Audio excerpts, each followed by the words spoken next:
Okay.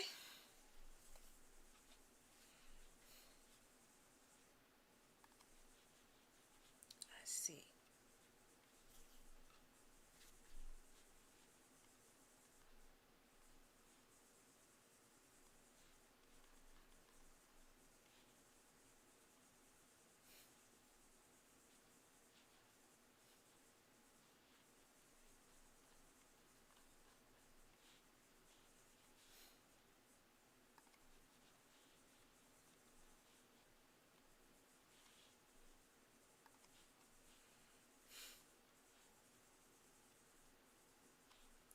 Um,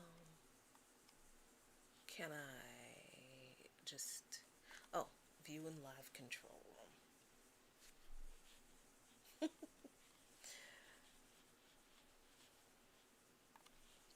Oh, I think I got it figured out. I don't know. Let's see. Let's see if I finally got it figured out, folks. Hey, how are y'all doing? This is Jackie Luqman, one half of the dynamic duo here in Luqman Nation, and we are back live. I hope we're back live. I hope that you can see and hear me pretty well. And look at that. Right off the bat, we've got video issues. There we go. We're back. Always some stuff. So, yeah, I hope that you can see everything well and that you can hear me well. I'm going to go check over here on YouTube. What's going on, Joel? I'm hoping that you can hear and see everything all right. All of you folks, hopefully you can see us on Periscope, on Twitter. Um, so yeah, we've been back. We've been gone for a little while. After a pretty catastrophic equipment loss, we had our big old gaming laptop just died. So just complete crash. So we had to get a whole new setup, and we are finally up and running. So thank y'all for your patience. We really appreciate it. So tonight really is just kind of a test run to see how things are going. Joel over here on YouTube says that things are looking good, and I hope if I go over here on Twitter that it will say the same, but I don't know because I kind of sort of low key kind of hate Twitter, but I know that I have to be on it. So let's see what happens here when I go onto our Twitter. Oh, look at that. There we are. We're on Twitter. Woohoo. Um, so we will be streaming on YouTube and Periscope, Twitter exclusively from now on. We'll be sharing the content from YouTube and Twitter to Facebook because Facebook has been real shady lately with our content and our stuff. So, yeah, here we are.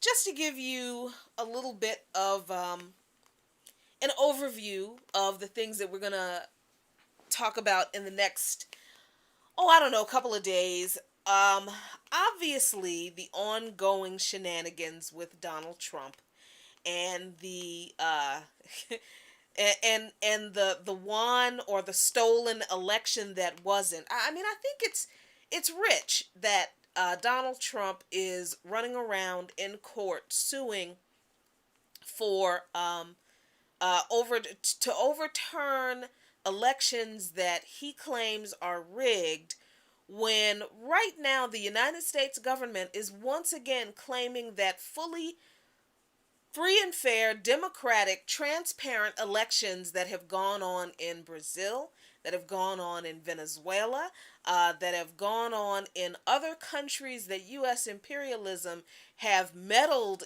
in their elections for decades to create the horrific economic situations that exist in those countries, along with propping up the psychotic right wing leaders that people have voted to get rid of.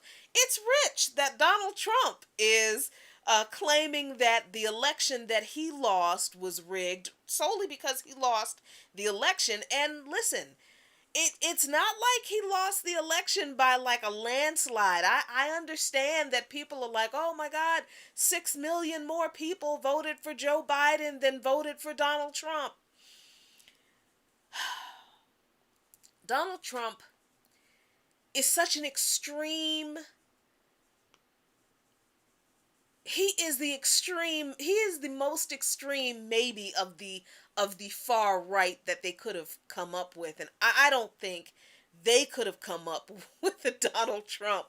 I don't think the GOP really understood what they were getting when they hitched their wagon onto Donald Trump, but they didn't really care because he won them the White House, and that was the only thing they were concerned about. But now they have created this monster that they cannot control, because now the GOP is Trump's GOP. It is the Trump old party. And this same party has basically invalidated in some way or another the constitutional right to vote of millions, tens of millions of people in this country. I'm not even going to say since 2013. I'm since since different groups of people were allegedly given the right to vote through amendments to the Constitution, the GOP has worked ever since the Voting Rights Act was passed, ever since indigenous people were given the right to vote, uh, ever since women were given the right to vote, white women first, of course, um, and then black people after.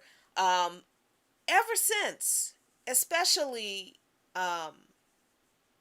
black people, indigenous people, and immigrants were given the right to vote through naturalization, the GOP has been denying full and unobstructed access to the constitutional right to vote for millions of people ever since those pieces of legislation, ever since those amendments to the Constitution were passed, adopted, and ratified. So I'm not talking about the GOP has been committing voter suppression since 2013, since the Shelby v. Holder decision. I'm talking about the powers that be in this country have not wanted people who were not land-owning white men to vote ever since the laws have been changed to allegedly allow everyone other than everyone outside of land-owning white men to vote as well as land-owning white men.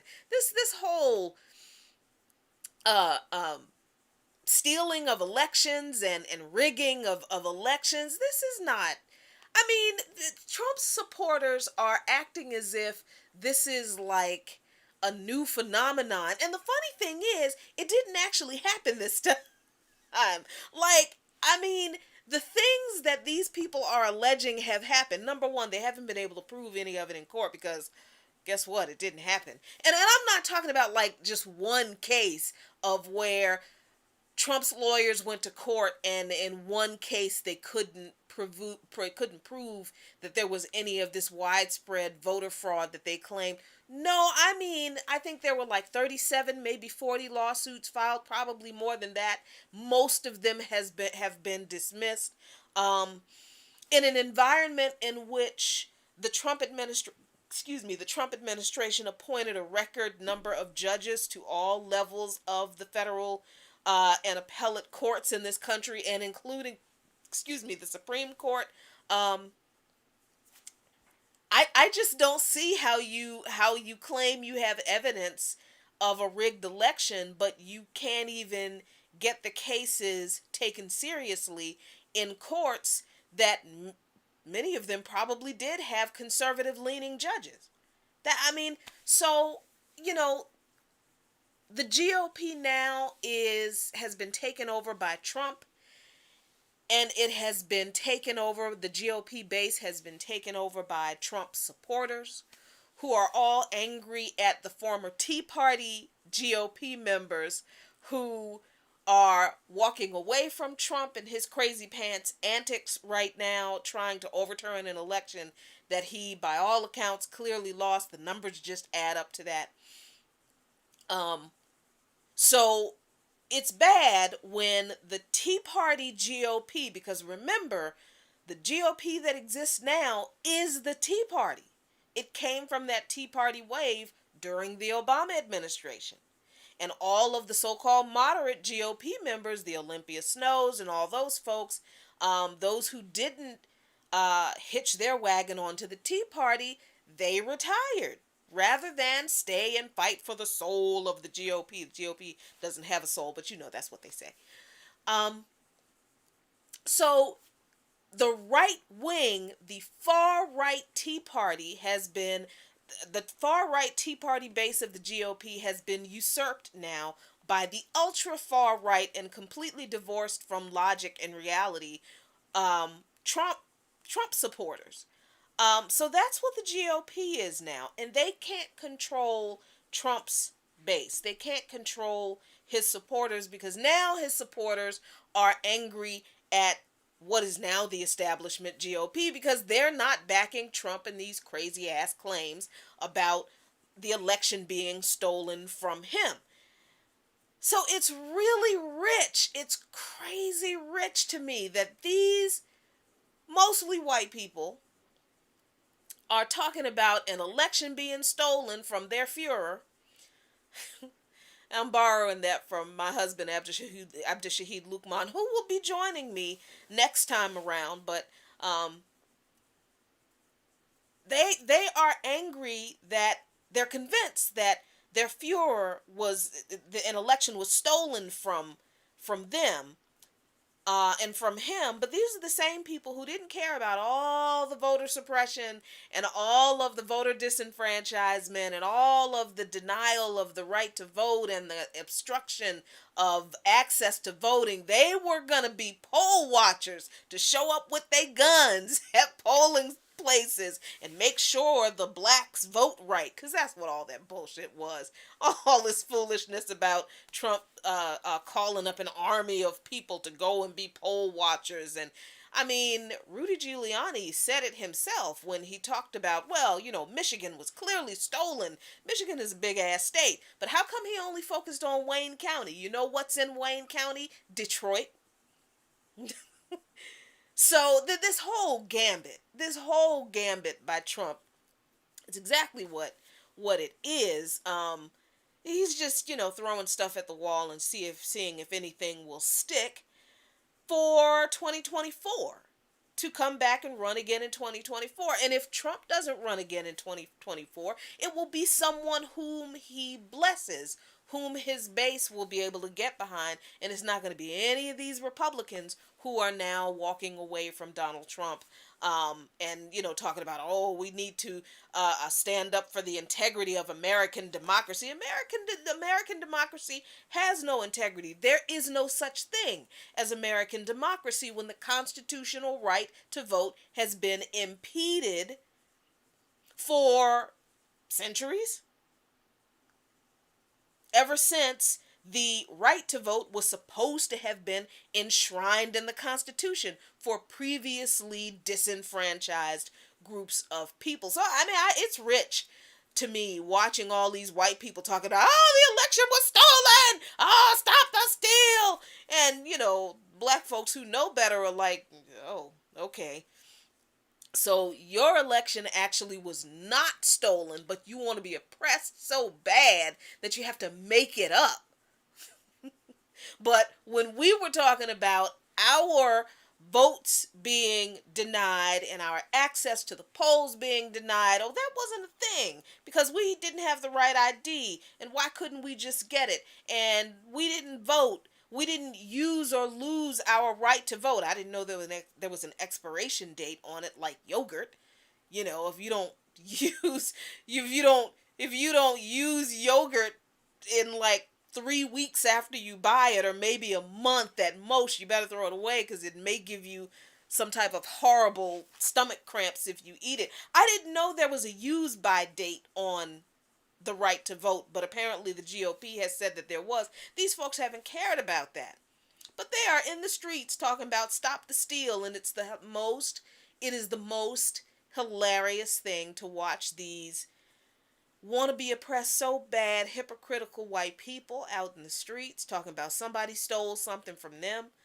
Ain't nobody stole a damn thing. Hey, J. Pierre, it doesn't matter what their Fuhrer Trump says. And I don't know, I understand that I don't trust this idea of American democracy. Clearly, it doesn't exist. There's no such thing. It's ridiculous for all the reasons I just said.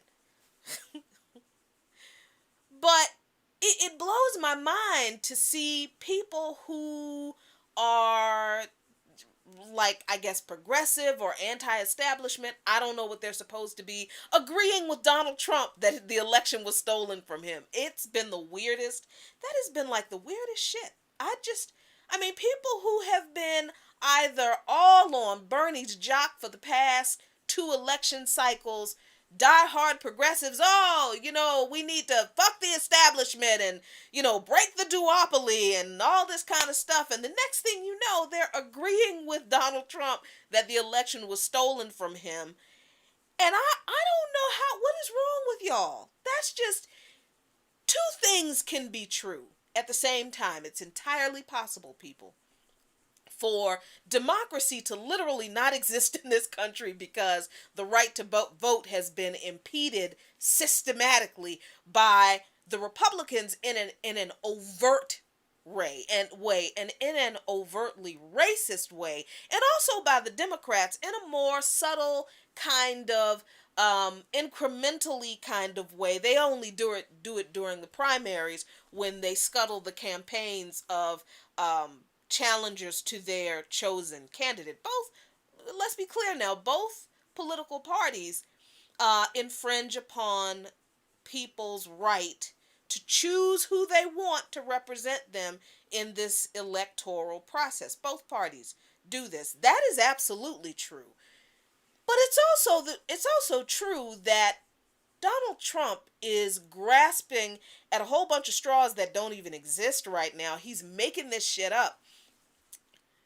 Not only is he making this whole thing up about the election being stolen from him, Roger Stone actually created the Stop the Steal hashtag and website in 2016.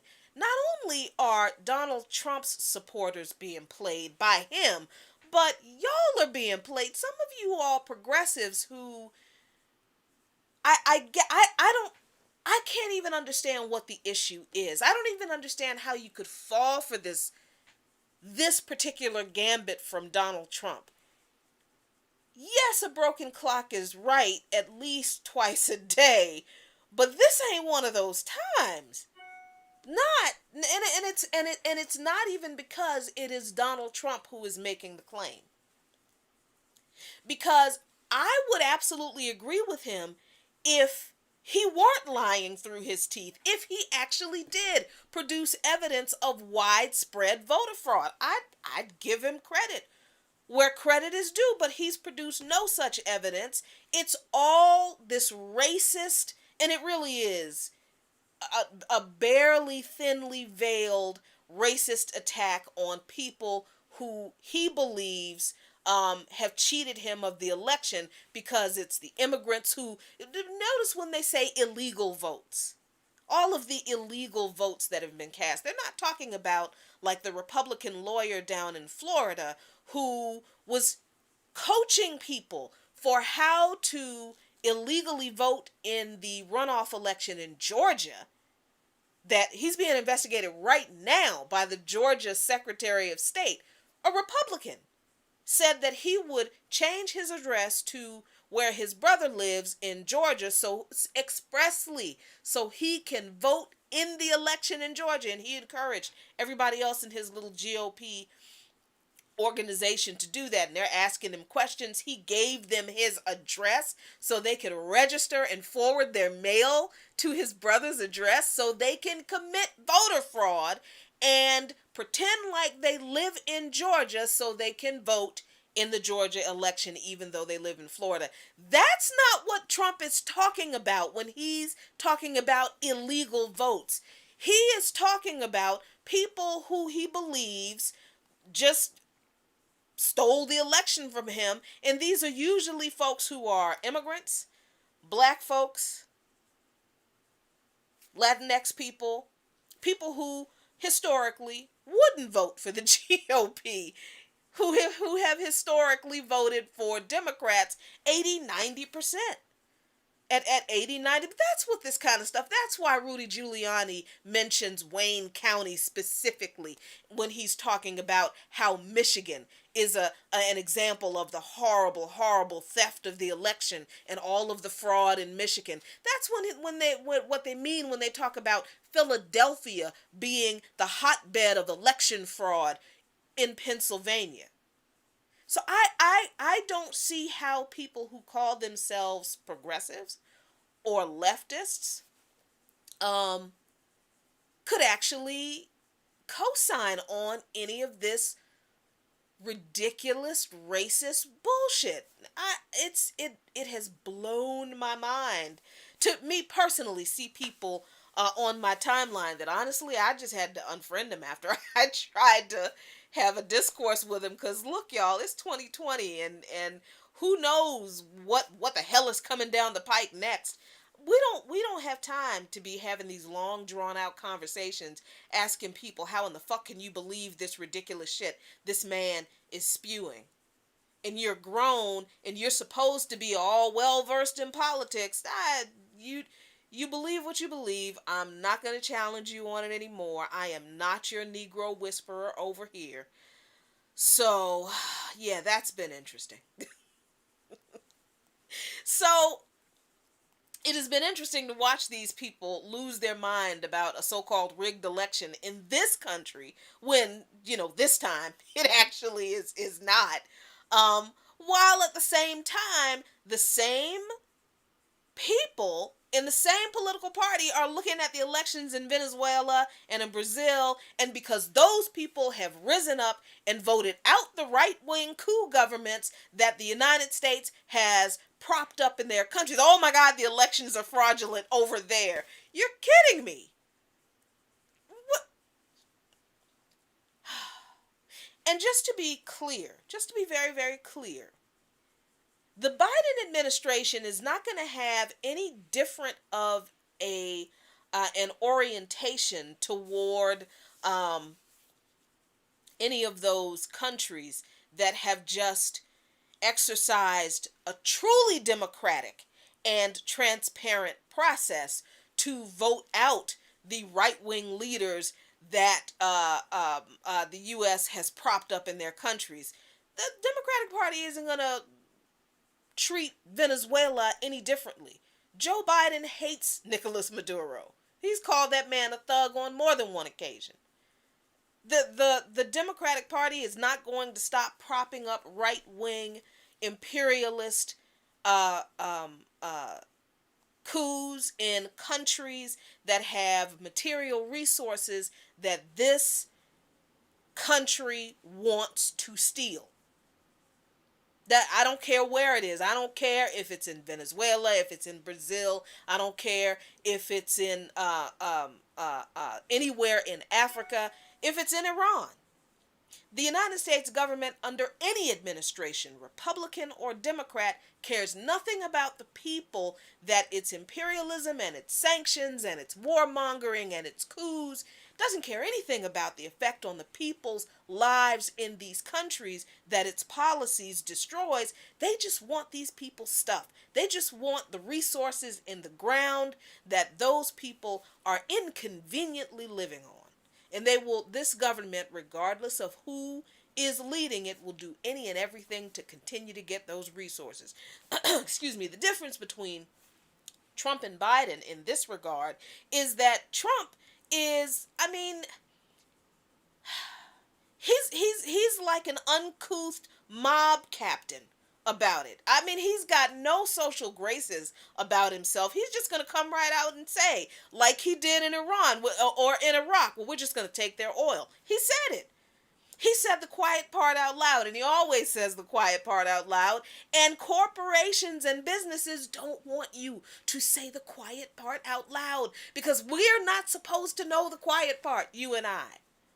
We're not supposed to know that all of these coups and foreign interventions and involvements in the elections of other countries, that's all about, oh, and the claims of getting involved to fight terrorism. We're not supposed to know that all of that is about procuring resources to feed the corporate and the military industrial complexes in this country that feed every other problem or fuel every problem that we have in this country. Our tax dollars, our money goes to destroy the economies, the societies, the stable societies, and the lives of so many other people around the world. That's the quiet part. That's what this government is doing with our money. And it doesn't matter whether that's money that is tax dollars, if people believe in, this is our tax dollars going to these issues, or if this is money that the government is just printing. It's still our money. It's still money that should be used and could be used to address the growing homeless crisis here in this country. It's still money that could be used to provide all of us with health care. It's still money that could be used to provide all of us with a free quality education, post-secondary education, and to fully fund primary education at every level equitably everywhere in this country. It's still money that could be used to address the inequalities that oppressed group of people, black people, indigenous people, LGBTQ people, disabled people. People always forget disabled folks, as if this government hasn't fucked disabled people over really badly too. Absolutely has.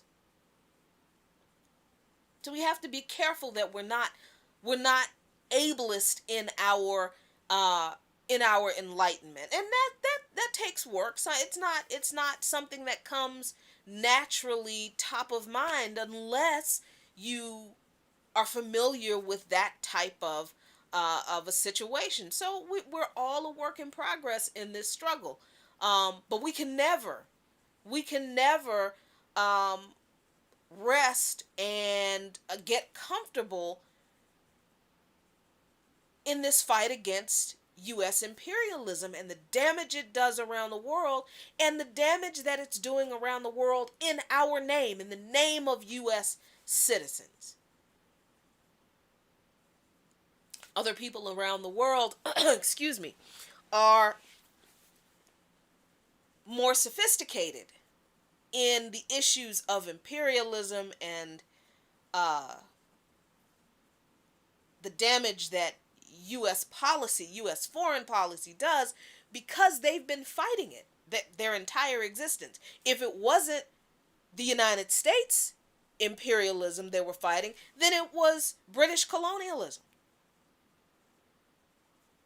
And they understand the undue, outsized, and destructive influence of governments that act as empires and want to get involved in and control the affairs of other countries around the world. They want to have colonies. The people in those countries are their subjects, so those people don't have the right to self-determination. They have to follow the rules and the laws that some other country's leader sets for them based on their agenda and not what the people in that country want. They don't have control over their resources. All their resources and all that money goes back to the mother country that colonizes them. And then when countries finally struggle and break off the yoke of colonization, then they have to deal with neo-colonialism that is imposed upon them by corporate forces that are tied to their former colonists, as well as U.S. imperialism that is a part of the, come on, I mean, and people around the world are better versed in the politics of this, the geopolitics of this, and the history of this dynamic better than we are here in the United States for a couple of reasons. One, because um, we've never been colonized. Well, this government has never been colonized. The people in this country, certainly the people who were here first, they were colonized. They were subjected to a near genocide. And the people who were forcibly brought here were colonized. I mean, yeah, the colonies started as colonies of the British Crown, but they, just like every other country, struggled against their colonizers and fought for their freedom. But then the government that came out of that fight turned around and imposed imperialism and colonization on another group of people. So this country became a settler colonial state, imposing the same oppression upon other group of people that they claimed they hated so much that they got from the British Crown. So this is just like a quick and dirty, just reacclimating ourselves to being live. Just a quick discussion on the things that we are going to be talking about in the next few weeks. We'll get on some type of a regular schedule, but you know, all of this that's going on right now in the world, whether it is the protests in France, where people are rising up against the expanding security state. Yep, I pressed the button, should be back. Whether it is the protests in France where people are rising up against the expanding security state, and people were protesting against the French government cutting pensions and benefits and social security net, whether it is the End SARS protests in Nigeria where people are protesting against brutal repression by the Nigerian police force that was trained by France and the United States, whether it is people in Brazil rising up against the right-wing Trump-light, the Trump of the tropics government of Jair Bolsonaro that they just voted out, whether it's people in Haiti who have been rising up against endless imperialism and meddling by the United States government in their affairs. It doesn't matter where around the world that people are rising up against imperialism, U.S. imperialism, neocolonialism, and neoliberal policies, whether it's in India, where this massive protest of farmers took place that U.S. media didn't even bother to talk about. Didn't even bother, because, oh my God, you can't ever know about all of the people-led, the worker-led, the working class and the poor-led uprisings that are happening around the world right now. This government and the media arm, the propaganda arm of this government, doesn't want you to know about any of those actions. Why come? Because they don't want you to get it in your head that you too can rise up against this government that's doing the same thing to you that it's doing to those people around the world. Those folks are rising up against what this government is doing to them in our name. It is about time we did the same. So, excuse me. In the next couple of days, I'm sure we are going to be talking about Barack Obama. I can't stand that man. Oh my God, I can't stand that man. I just... It's kind of halfway true that I became radicalized by Barack Obama, but not entirely. But he definitely sealed the deal for me with my absolute hatred of the black misleadership class. I just don't have any more patience for the Jim Clyburns of the world. I used to have respect for Maxine Waters. I don't ugh no. Barack Obama, I'm just going to have to save that for a more structured conversation because right now all I'm going to do is cuss. Oh, Barack Obama is your bougie family member um who went off to college, got a degree, and moved to the big city. And now, when he comes around to the family reunion, he too good to eat greens and watermelon. And he is quick to tell everybody how country and backward they are, and that's why they can't get nowhere. Only he's worse.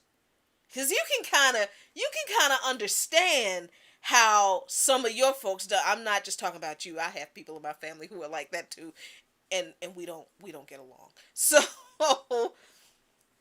I mean, with our family members like that, we can kind of understand how they got that way, right? That little piece of paper, that little degree, and that check make a lot of folks act funny. But Barack Obama made it clear that he never was one of us. We adopted him.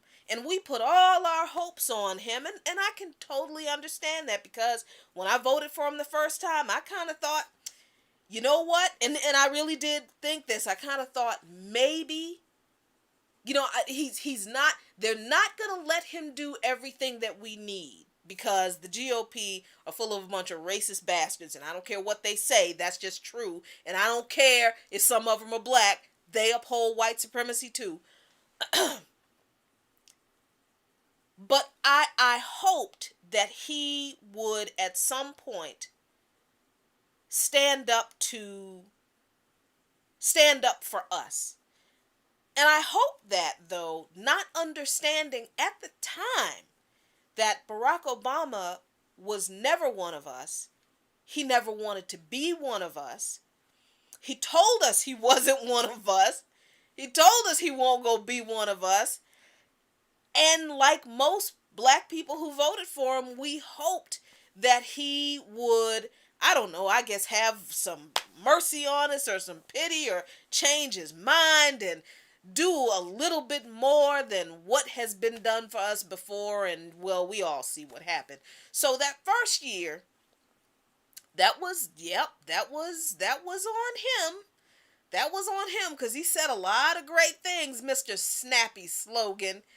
Mr. I don't like snappy slogans who got elected with a bunch of fucking snappy slogans. Mr. Mr. Hope and Change and Yes We Can. Mr. Snappy Slogan. So yeah, that first year, okay, he got one over on us that first year. But that second year, the second term rather,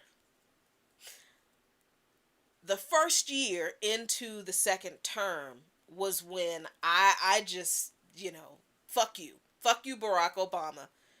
You and your wife.